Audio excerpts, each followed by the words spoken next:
Hello, can you all hear me? Okay, fantastic. Well, good afternoon and welcome to today's panel on Metaverse Policy.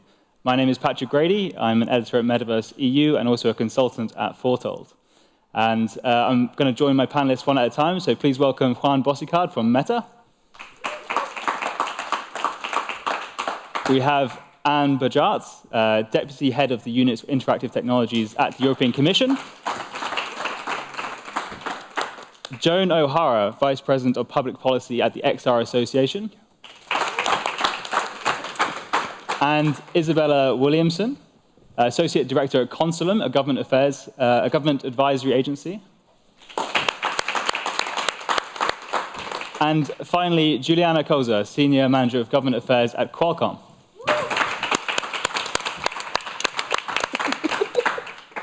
Well, before we jump into the main topics of the day, I want to take a brief poll of the room. It won't be the biggest sample size just yet. But who here in the room actually knows what their government is doing on this topic? Okay, that's not bad. That was more than I was expecting. How many of you think the government should be doing more to intervene on this topic? Okay, some different hands that time, some different hands. Well, these are some of the key questions we want to try and answer today. What is the government actually doing? What is Metaverse policy? And then what might the future look like? I think the kind lady beforehand mentioned we're going to have a time for audience questions at the end. If you're super keen, you can throw up a hand during the discussion. It hasn't happened before, but it could happen today. We also have lots of women in the audience today, so please, I encourage you especially to prepare your questions for the end. Also to the panelists, I'm going to direct questions at one of you at a time, but please, anyone is welcome to jump in at any moment or intervene. But I do want to start with the question of what is Metaverse policy? What's actually going on in the world? And really, there's no one better place to do that than Isabella next to me. Isabella, you advise governments on Metaverse policy, and I can't think of anyone else with a bigger directory of case studies on this topic. So let's imagine for a moment that I'm the Austrian government, and I come to you and I say, hey, I want to be seen to be leading in this space. What are my options? That's a good question, Patrick. I think before I start, I would just make a comment about Metaverse policy as a concept. So, as everyone knows here probably, it's a very new term. It's one that is gaining traction quite quickly, at least since around 2020. And that is because governments worldwide are actually waking up to the fact that we are very quickly moving into a more interactive, immersive internet. And they are looking back at the 1990s and saying, okay, we kind of missed the dawn of the internet, we lagged behind, and we're still feeling the effect of it now. How can we actually make sure that that's not going to happen again with Web3? So what governments are doing are thinking about how can we best position our people and our institutions to thrive in Web3 and the metaverse, but also protect them. Because as we know, it's a very ambiguous concept. It has a lot of ambiguity in its actual infrastructure and activities. So there is a lot of, obviously, risk involved in this that they need to be involved with, developing policies around and regulating. In terms of actually how governments are approaching it, and to your question about, what advice I give to a government on how they can actually get involved and make an impact, governments internationally are taking varying approaches to this. Fundamentally, what we're seeing today compared to, let's say, back in 2003, is that governments are a lot more strategic and ambitious in how they're approaching the metaverse. If you look back in 2003, they were looking at places like Second Life, jumping in, creating an embassy, let's say Maldives or Estonia, and an embassy would be limited in its functionalities. It would be something to kind of say, I'm in here, a kind of statement of representation. Jumping all the way to 2020, we're seeing an explosion of governments moving in and doing things that are a lot more advanced and a lot more, as I said, strategic and pioneering. So you can talk about countries like Finland, UAE, China, South Korea, that are actually creating strategies to become leading metaverse economies.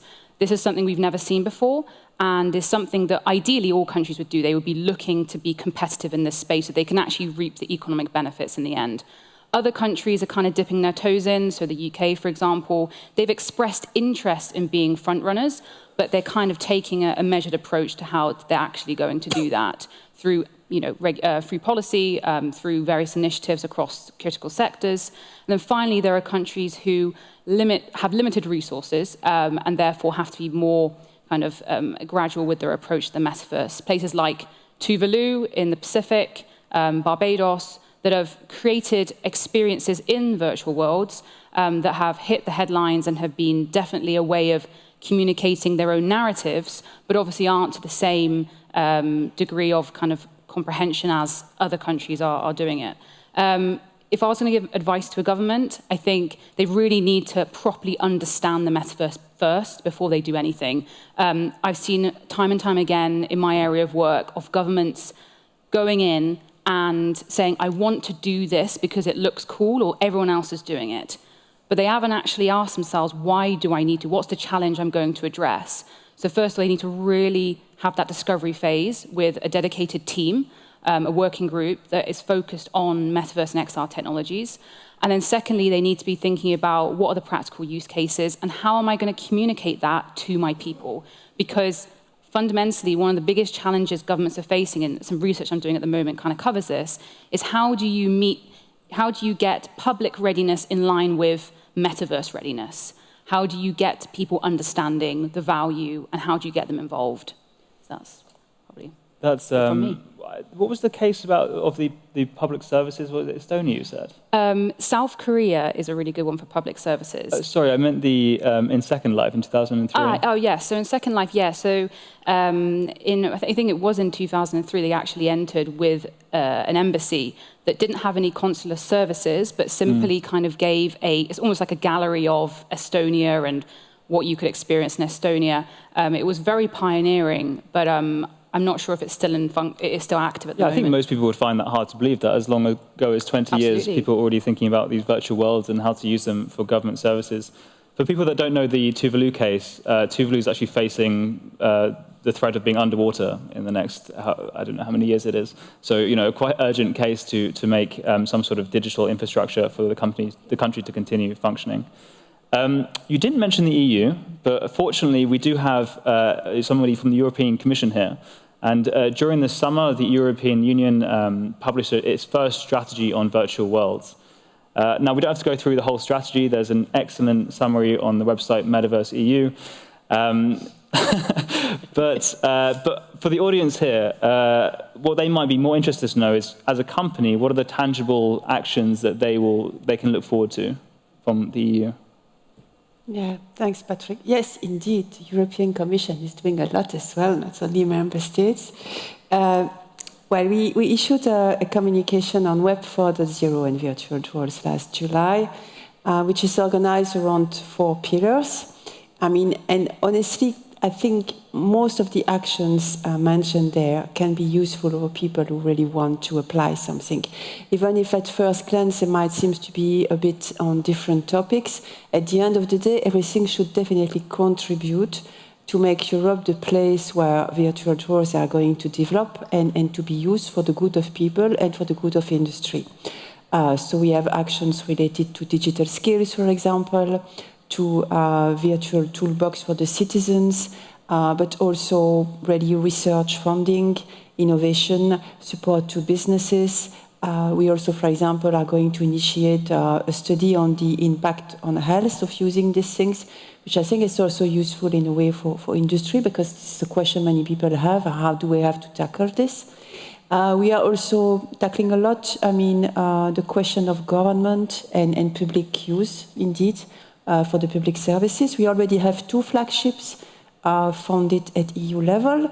One is about the Cityverse, which is about really supporting local communities to create virtual tours in which people can really get access, for example, to their administration or any kind of public services. And we also have another project that started recently to create a virtual human twin, which is something that we also do believe should be done at public level, because the implications of having our own digital twin are, of course, extremely huge and needs to be really very carefully processed. And then a lot of things doing about governance, including standards and internet governance and so on. So yeah, it was really the communication in a very, very short frame. I can recommend the website of Patrick. I also recommend our own website, europa.eu, the official one, I may say, where you can find also a summary and a Q&A. Sorry, I had to say that, Patrick. No, thank you, Anne. Both fantastic resources. On the virtual human, is the idea that that's going to be a kind of ID for citizens that they can use for when they go to different health services across the block? What is the sort of mode there? The digital identity, it's something that we have been working already for quite some time. How it's going to be linked to the possibility to have our own digital twin for health purposes, this is not decided yet. Because really, honestly, this project, this is a coordination and support action, which is really preparing the ground on what kind of issues we are going to have to solve and to tackle. And it includes definitely the question of digital identity, which is also, by the way, something that was raised quite prominently by our citizens panel. So when we talk to citizens, all of them, I think that's one of the first things they say. What about the digital identity? My digital identity online, the digital identity of my avatar, and probably of my digital twin as well, ultimately. Okay, fantastic. And Joan, I want to come to you now because I saw last night on LinkedIn, you posted something to the effect of, oh, it's great what the EU are doing. They're making steps in the right direction. What did you mean by this? Well, we've recently, I represent XRA, which is a trade association based in the United States that exclusively focuses on immersive technology and the players that are impacting the space, from the big tech guys to independent startups and creatives.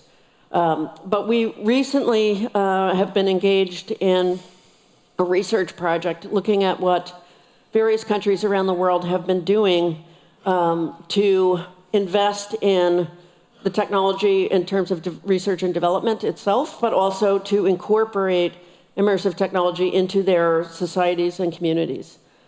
We looked at 5 different countries, including the United States, European Union, the UK, South Korea, China, and then the United States.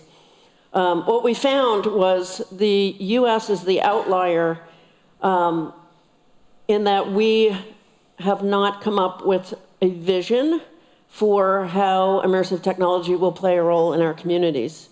The European Union, I think, is doing a fantastic job, really leaning into this, thinking much more strategically, having a vision for how this will transform different sectors, how it will impact people in their daily lives as well as society generally. That, I think, is the most important first step, is to have that kind of a vision, and then to think strategically about what are the concerns there, what do we need to be looking at, what are the questions that we should be asking in advance. And there are so many lessons learned from the way the internet developed, the way social media has developed in unexpected ways. A lot of, I think, lessons to apply as we think about this next iteration of the internet, what that's going to look like, and what are some of the challenges that we can address now so that we don't have to be working retroactively to address things like safety, conduct, security, privacy, etc. So looking at what the European Union has been doing and the EC has been doing, we see that as a model and something that I would like to, and I will be actually bringing to lawmakers in the US this fall. So that sounds like it's more from a government's point of view than, say, like industry or infrastructure preparedness. It's more about how ready is the government to deal with technology. Yes. And in terms of infrastructure, that's one of in our research paper, I keep touting this because we worked on it for a year, and it's going to be a great paper. Comes out in November. Check out our website, xra.org. I think it will be an eye-opener for a lot of people. We really went in depth on each of these 5 countries and what they've been doing. But one of the aspects is having the infrastructure in place, so investing in other technologies, like 5G, for example. We can't have a robust, immersive world without the broadband that's needed. And then there's the policy part, which I just alluded to, but making sure that users are comfortable in that space. If you don't have a consumer base that feels like they can feel comfortable in an immersive environment, there's not going to be a great deal of uptake. Yeah. So I think it's both on the technical and the infrastructure side as well as on the policy side.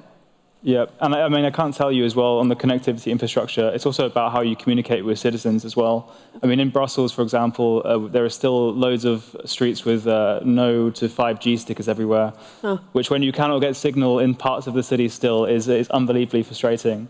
But also congratulations, Joan, we both got our plugs out immediately, which is great. Out next month, the research. Juan, I want to talk a bit more about, we've spoken about what are the options for governments. I want to talk about what maybe they should be doing, where are the priorities. And when we talk about policy, it's so easy to talk about regulation and red tape, but what are actually some of the more positive ways that the government can support the ecosystem? All right. Well, definitely there's potentially a skills gap, which with all those technologies converging, with all those opportunities being created, industries will develop itself, it will accelerate, it will create jobs, and that will create a skills gap. The complexity is to understand where to prioritize first. Is it in 3D modeling? Is it purely in engineering? Is it in multiple areas?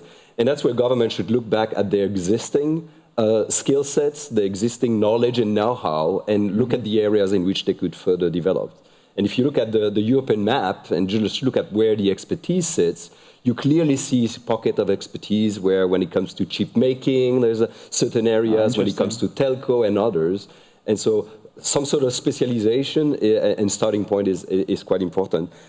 Another area is to understand the transformational nature of the technology that has potentially for a new type of industrialization, like the industrial metaverse, the digital twins, and all that it enables to increase the productivity, efficiency, and planning within the industry, something that should not be undermined, and potentially represents an opportunity for every industry across Europe. It's a complex subject because it requires the convergence of IoT, of AI, of connectivity, and others. But once mastered properly, this creates a great efficiency independently of the industry that's in. Right, and that knowledge you have of the different pockets and different specializations in different areas, that's from your work at Meta. And if that's the case, then is there a role for the private sector to sort of be pointing out these gaps to policymakers? So one of the areas in which we have plugged in is we have started the European Metaverse Research Network, where we gathered together 8 universities that are doing specific research on metaverse and the impact it's going to have on society, on how we interact, and multiple areas. And we found out that there was a lot of value in synergizing research, just because a lot of things are interconnected, specifically in the metaverse because of the convergence of technology. And so suddenly when academic researchers align their plans and align the output of their research, they identify new thematic to research. They define new opportunities to expand the thinking about what the metaverse can do and should do. And so this is definitely an area where we look forward to further invest, and we encourage others to do that too. Yeah, and that's also public, that website, that network, you can find that online. It's the European Research Network. Yeah, Metaverse Research Network. Juliana, thank you for your patience. I want to come to you now. I mean, when I was walking around the exhibition today, the number of times you can see Qualcomm's logo or products of Qualcomm, you're really across everything from 5G, foundational AI, XR hardware. Do you think that, you also have this overview of the kind of technologies in Europe. Do you think there are areas, topics, or sectors that Europe should be focusing on, like putting its money on, so to say?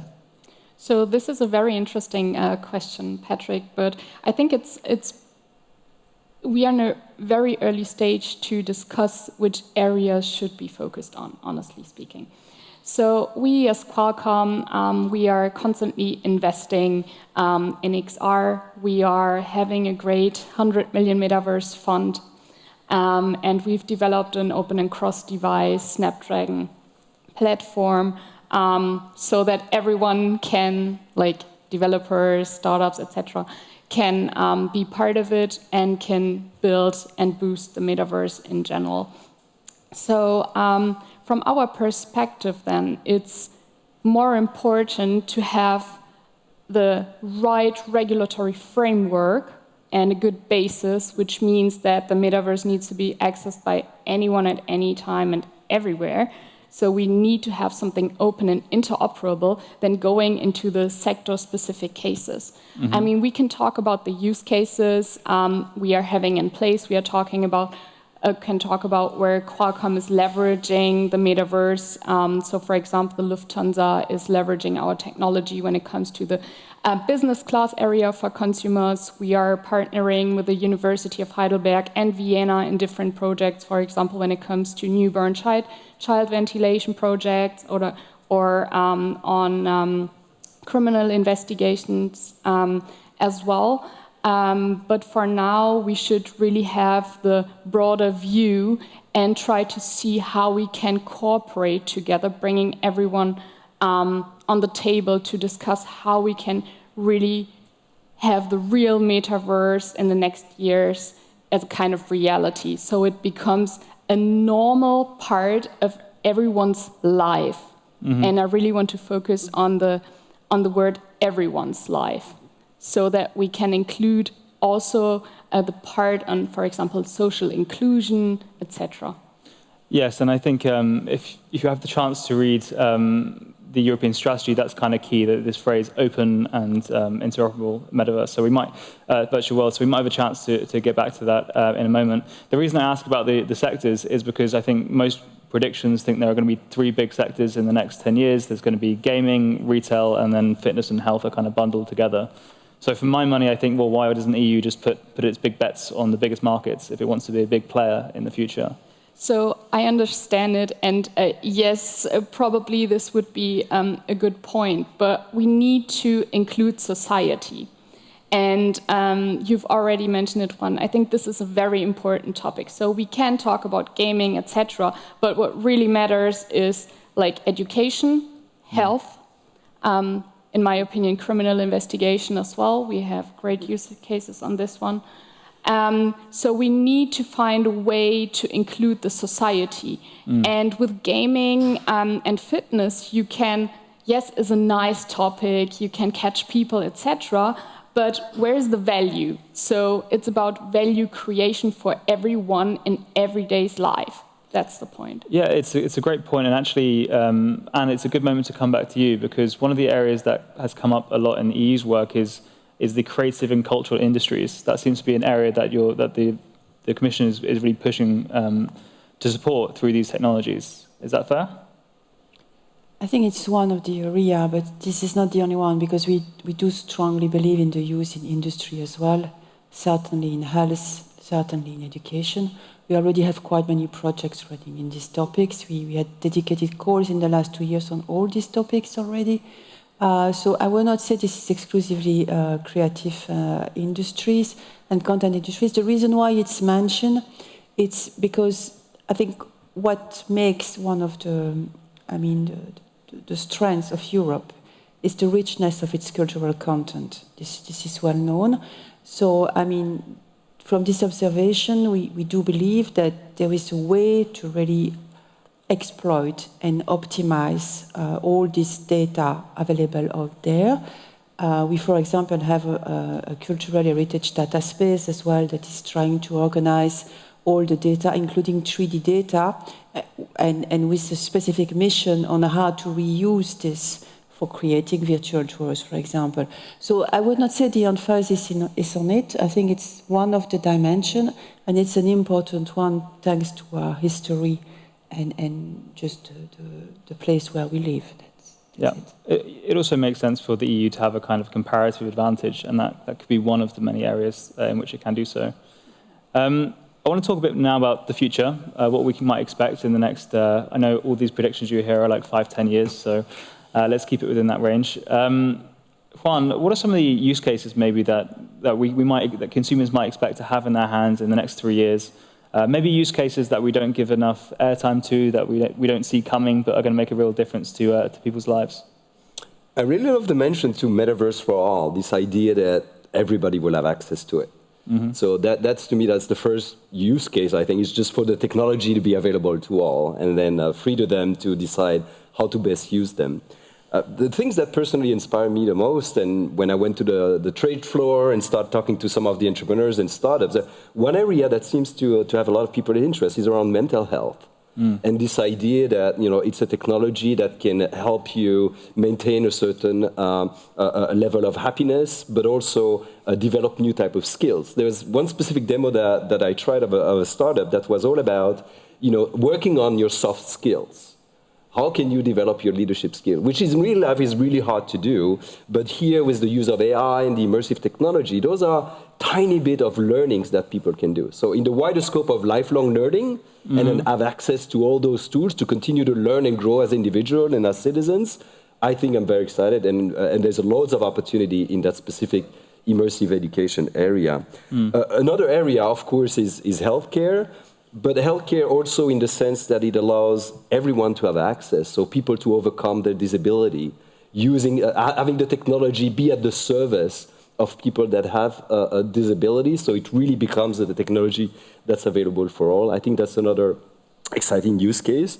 And then there's multiple areas that people will find creative ways to use it. So in a way, the use cases are infinite. Yeah, it's not always easy to predict, but if it is in the hands of everybody, then it can have obviously the widest impact.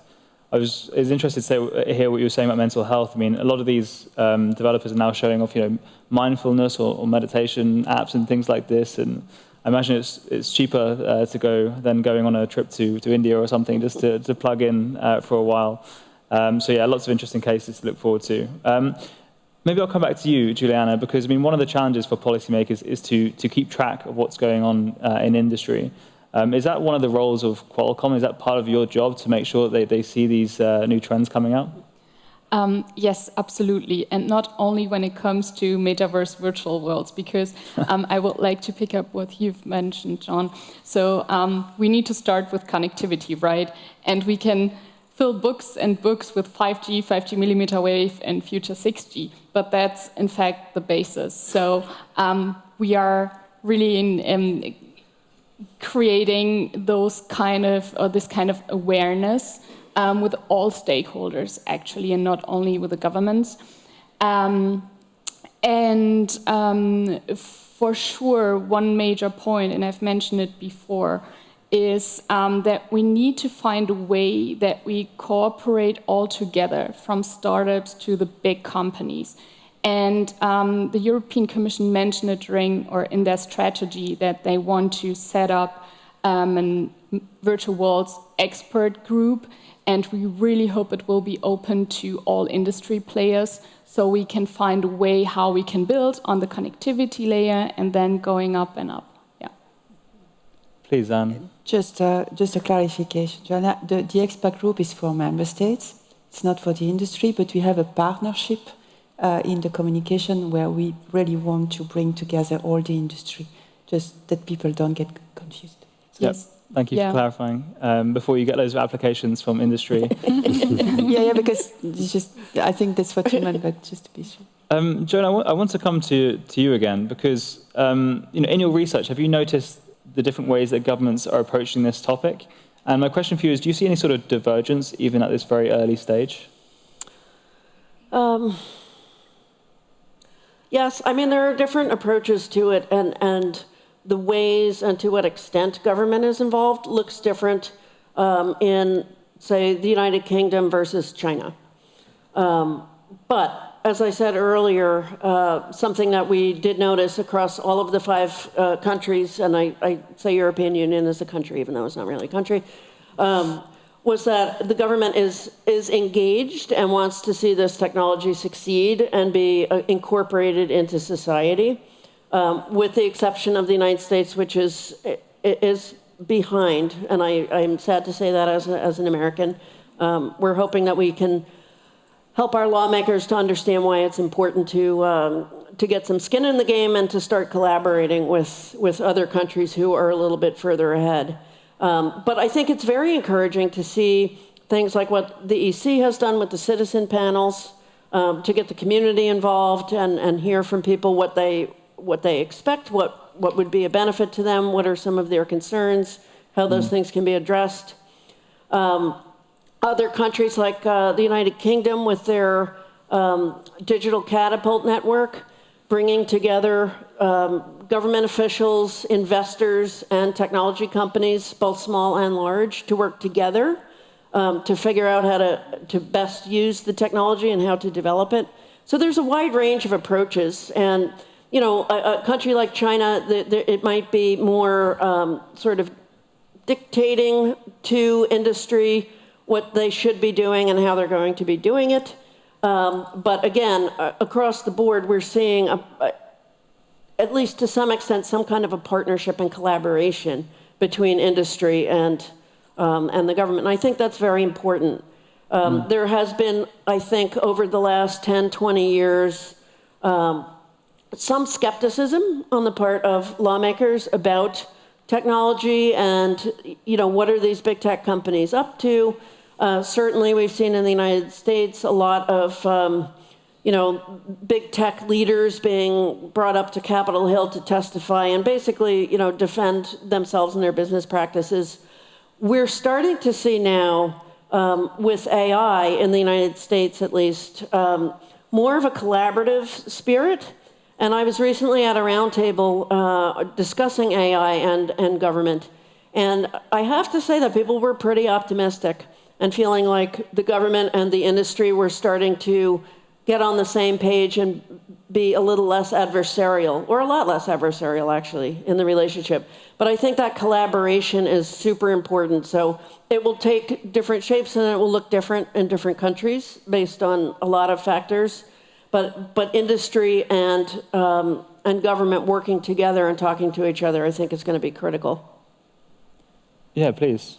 Just wanted to add to that is that I think also a good way of looking at the role of governments with the Metaverse, I describe them as enablers. Mm-hmm. They are really critical in kind of kickstarting something that's fairly nascent. And as we've been discussing, trying to actually get everybody on board and get the infrastructure right. They have the advantage of being able to see the whole digital ecosystem and be able to tackle each pillar of that. So whether it's infrastructure, talent, the core technologies, the funding, you know, they're there essentially to help this thrive. And you have a lot of countries, as you know, from the countries you've also done research on, that they really are doing a lot in this space to make that happen. You know, I like you looking at the differences between, you know, for example, China and South Korea and the UAE. I've kind of been looking at how they're taking different approaches to this. But one thing that is reoccurring is that the public-private partnerships are such a crucial part of this.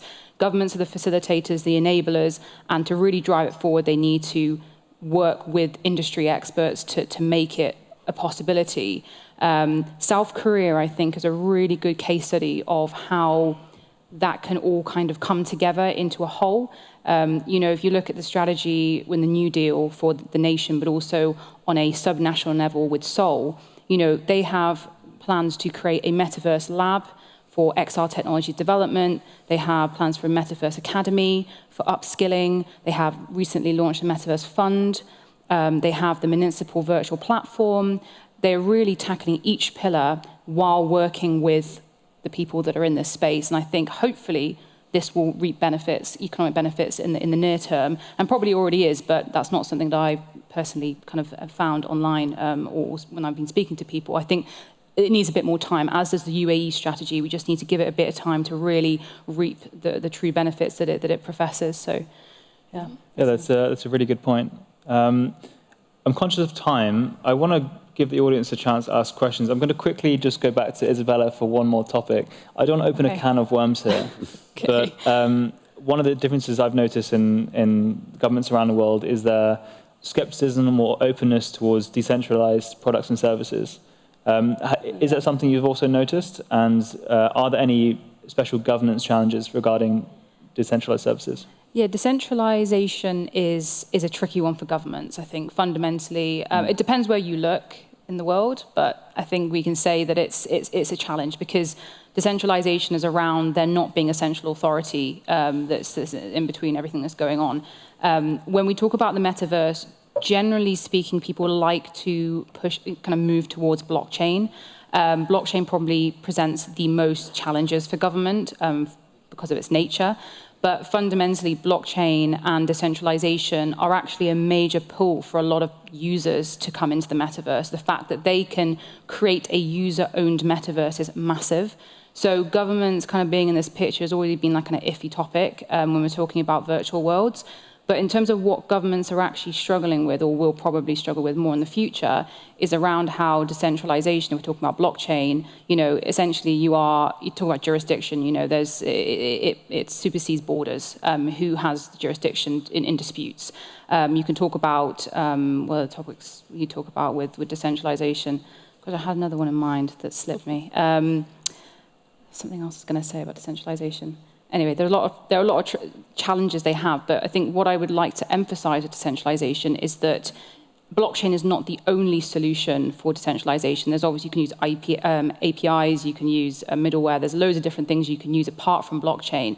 But because of Web3 and the general appetite, it seems like metaverse and blockchain is what's going to come together so that you can have that interoperability, the seamless transfer of data and assets across virtual worlds in a manner that's frictionless. So I think governments need to work closely with industry experts to be able to adapt existing policy and regulation with the rise of decentralization or proliferation of it, and also at the same time adapt for themselves their relationship with the concept of there not being potentially a middleman in all of this, and what role will they play?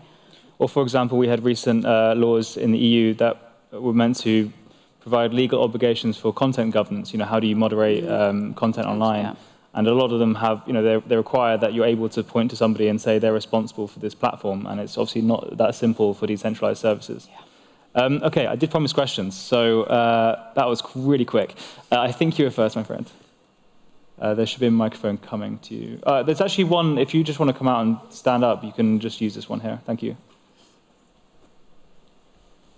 So, my name is Thomas. Thank you very much. I'm new in this industry. Sorry, Thomas, just also the organization? Sorry. Yeah, Retail Place GmbH, yeah. And my question is, it seems for me, I'm also a computer scientist, so I have general understanding of what's going on, yeah.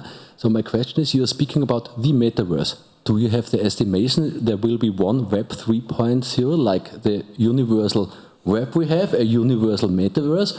Or my expectation will be we will have thousands of metaverses, yeah, going on parallel, yeah. So maybe a naive question with somebody new in the industry. Thank you. No, it's a really good question. I don't know who would like to take it the most. Well, we have definitions. I mean, when we prepare for this famous communication we are talking about, we felt also the need to put some definitions. And we moved from metaverse to metaverses to virtual worlds to Web 4.0 ultimately. So with really a vision of a world where there will be no difference anymore between the real world and the digital world. So this is the vision, and it means indeed many different metaverses, many different virtual worlds, interconnected or not. And if you are interested, you can check our precise definitions. We have definitions, at least the one from the Commission, for all these things. Yeah.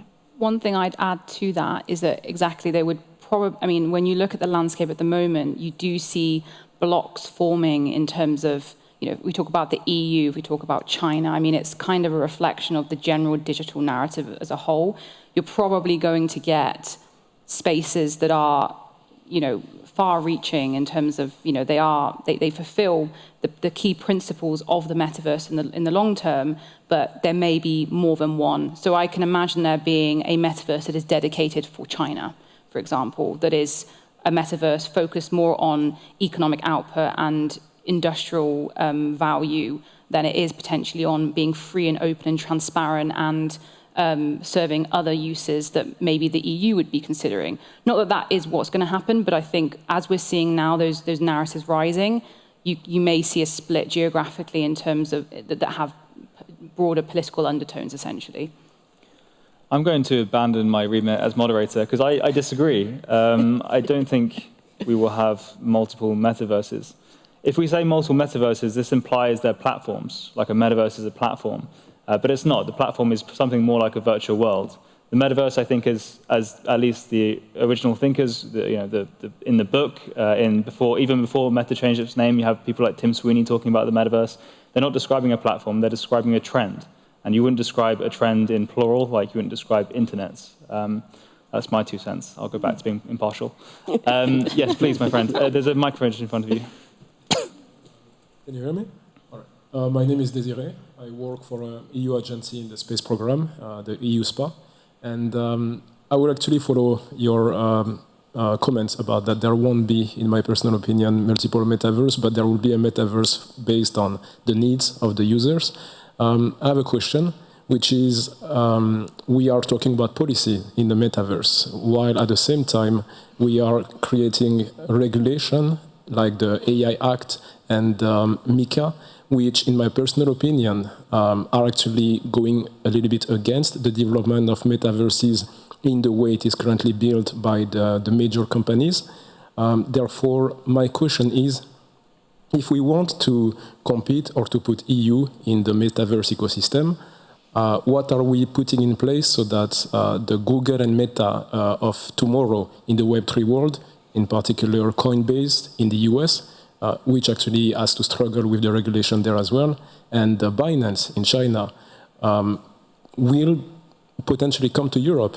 And the same way we attracted the big tech, we can create a nurture ground where they will be sponsoring, supporting tomorrow's Web3 company in EU. Thank you. It's a fantastic and very timely question. You mentioned MiCA, so for everybody else, MiCA is a crypto regulation that was recently passed in the EU. It still gives shivers, I think, to some of the blockchain community to think about it. I think that your Meta was mentioned there, Juan, and also the point about innovation and the kind of what does the EU want to do in its next strategic agenda to ensure that we don't put red tape and regulation all over some of these technologies. Well, I was talking earlier about the convergence of technology and the fact that in order for the metaverse vision to be fulfilled, it needs multiple technologies working together, it needs multiple companies working together, it needs multiple standards to work together. And so any over-regulation in one area will stifle the development of the metaverse. And so there's kind of a domino effect that you have, that the more limitation you put in one area, the less able you're going to be to fulfill the vision. And so it's kind of, it requires a holistic view of policy making to say, okay, when we come up with a policy, what will be the domino effect that will create on potentially influencing other vision or other areas? Mm-hmm. And so a regulation on crypto or on NFTs or you name it will have impact on the metaverse vision also. Yeah, sure. And that was really the essence of the question, I think.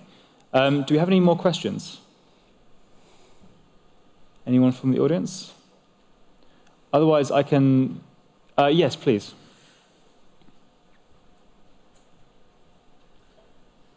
Hello, thank you for the great discussion. I'm Anita Lamprecht. I'm from the Liquid Legal Institute, that's a legal think tank. My question would be about the EU strategy. I've also done some research in this regard, and my question would be, what is the difference to the next generation internet strategy? The next generation internet strategy was a strategy which was really aiming, as it said, at internet as such, not necessarily something extremely immersive at the time. So it's a bit historical in a way. So we have a lot of contacts with our colleagues dealing with the next generation internet. We are working together. I know it might sound a bit confusing at times for external people because we have bits and pieces everywhere. We have something on AI, we have something on virtual world, something on generation internet, something on blockchain, something. But we always go back to the same, common, that is, everything is so highly multidisciplinary that we will need all these things to be together. So I would say they are complementary. And probably also with time, things might merge a little bit, even if this is not yet there. Okay, yeah, this was also my impression when I did my research, because all the technologies are more or less already in this strategy. It just seems like your colleague from Meta mentioned maybe the convergence now is showing in the next strategy. Well, this is what makes the topic of virtual tours so interesting and so complex at the same time, I think, is that we really need many different building blocks to make it happen. And so it's difficult because we need to take care of different things, different sectors, different technologies, different kind of users, different places in the world probably as well. So, yeah. Okay, thank you very much. Thank you. There's also another strategy called the Better Internet for Kids strategy, which focuses more from a child-friendly perspective. But yeah, there's a lot of communication going on, I imagine, between the different commission units. Any other questions? I think I saw another hand. Yes, please, fire away. Sorry, it's again me. I'm sorry, but I'm very passionate by the topic. It's more like a comment, if I may suggest it. Rather than seeing the technology by verticals, how about seeing the metaverse as something horizontal and maybe approaching it from an experience standpoint? Because we won't manage to connect all different dots together, and there is a lot of administration behind it. Therefore, while I'm coaching startups, because that's what I do as a job, I, at some point, go against my own value by telling them, build your startup here, deep tech, and then we're going to build the ground so then you can grow, especially in the Web3. Because as one of you mentioned earlier, the UAE today is becoming literally the place to go for Web3 startups. Therefore, my suggestion will be, how about exploring it more from this 3D immersive world where blockchain, regardless of what we call it, will be just the underlying technology to power the economy. People don't need to know this blockchain. The ownership will be ensured by GDPR, by AI Act, MiCA, and so on. And moving forward in the future, because I'm also from emerging economies, we would have this metaverse that can then be replicated outside of EU. Because, well, in 20 to 30 years, this is where economical growth will be made. And as long as we remain blocked by this complexity, we might not be able to move on. And at my organization, we're working on space metaverse. We've been working on that for a while, but we still are struggling to find the funding. Sorry, what's space metaverse? The synergies between the space technologies that are not just applied in space, but also on Earth, like geolocation and positioning, satellite images and data for climate change fighting, and many other complex problematics. We're struggling to make people understand that, but at the same time, there are amazing companies in the US that are building digital twins of cities like New Orleans, building digital twins of bodies. So regardless of the term, I would highly recommend that maybe we break down the complexity, remove the hype and the topics and the words, and just think of it as a user experience that can be replicated globally following data security, ownership, privacy, and so on. Thank you. And also, you're implicitly making a point about the importance of international trade and for different countries to be able to work together too, right, and interoperate. Don't know if you wanted to comment on the UAE comment, no? No, I wanted to thank Desiree for pushing us in an area where we think about case studies and use case and going very deeply in the topic, because then we can start talking about impact, we can start talking about collaboration, we can start talking about having a user-centric approach to the development of the metaverse, and then tie it into to legislation to understand, if certain the impact on specific use case of certain frameworks. So thank you, Desiree. I need to check out Space Metaverse. That's on my to-do list. You also kind of implied that there's a need for interoperability. I think that's also part of your question. I know this is a big area for Qualcomm, Juliana. What do we mean when we talk about interoperability in the metaverse, and what are some of the ways that Qualcomm technologies enable that? So, yeah, I think I've already mentioned it in the beginning when I talked about our Snapdragon Spaces platform, which we are developing or which we've developed. This is the fundamental basis because you need to have the right technology into place to help other players as well. And I mean, we are ensuring it by giving the possibilities to developer to work on a single platform, to have the interoperability in place. And as you know, we are working together with a lot of other companies. So we are in more than 60 XR devices, which already shows that we are really focusing on the interoperability topic. yeah, we are constantly adding new features and possibilities to do or to have our role in this kind of ecosystem as well. When I was doing my homework for this panel, I came across a statistic about how many headsets have the Snapdragon AR1 or whatever it's called, and it's extraordinarily high. I couldn't re-find it, which is super frustrating. But anyway, it's a massive player, and if those same headset manufacturers also then encouraging people to use the Spaces platform, then that's going to really help the whole ecosystem writ large, I think. Yes, absolutely. And I would like to point out one specific project which has launched recently. So we work together with a startup and with other companies, and there is a project on spatial computing. So this is the first one, as far as I know, worldwide. And we are very proud of it. But it shows the direction where we are currently going to. So that's amazing. Well, we love definitions in the EU, and I think we now need one for spatial computing. I'm sure that'll pop up in the next communication, maybe. Anyway, if there's no other questions from the audience, then I would like to thank my panelists. Thank you very much. Could I have a brief round of applause?